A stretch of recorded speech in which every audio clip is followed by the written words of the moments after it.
La risoluzione è un passo importante, anche se piccolo e non chiaramente esaustivo, dei problemi che abbiamo in relazione al rapporto tra politica commerciale dell'Unione Europea, diritti umani, standard sociali e standard ambientali. Mi sembra che con l'approvazione di questo rapporto, a cui abbiamo lavorato per quasi un anno, si definiscano però dei punti importanti.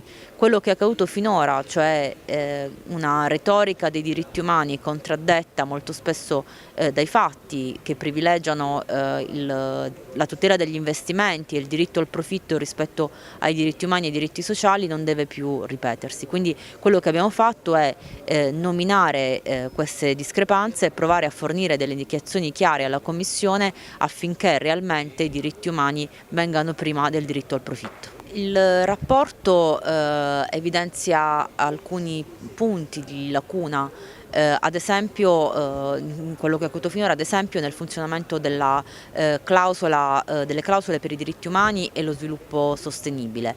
Noi proponiamo delle cose nel rapporto, il Parlamento propone delle cose, il rapporto è stato appena approvato a larga maggioranza, una riforma del WTO, un coinvolgimento costante dell'ILO, dell'Organizzazione Mondiale del Lavoro, nei lavori del WTO e nei negoziati, anche negli accordi bilaterali. Propone la ratifica preventiva delle convenzioni fondamentali dell'ILO e sappiamo quanto questo sia importante anche rispetto al TTIP.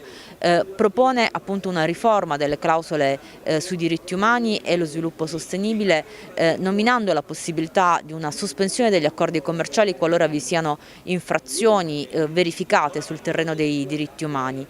Propone una riforma della CSR, della responsabilità sociale di impresa, per renderla anche questa più cogente e meno lasciata all'arbitrio delle multinazionali.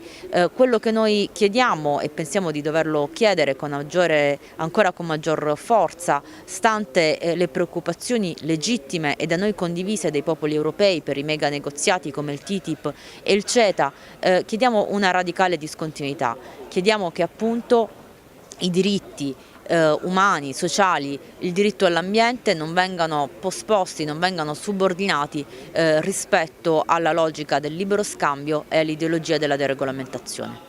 Noi continuiamo a lavorare dentro e fuori il Parlamento. Dentro il Parlamento abbiamo dei numeri che non sono quelli della maggioranza del Parlamento europeo, per cui anche nel rapporto ci sono alcuni passaggi che noi avremmo preferito eliminare, come abbiamo dimostrato anche nei roll call vote. Nella sostanza mi sembra che si siano tenuti e mantenuti i punti fondamentali di questo rapporto, per cui si può esprimere una grande soddisfazione per il lavoro che ha fatto anche il gruppo parlamentare nel suo complesso. Ovviamente la lotta contro una politica commerciale basata sulla deregolamentazione continua anche fuori dal Parlamento europeo. In questo momento siamo particolarmente mobilitati contro il CETA e affinché il CETA venga discusso anche dai Parlamenti nazionali.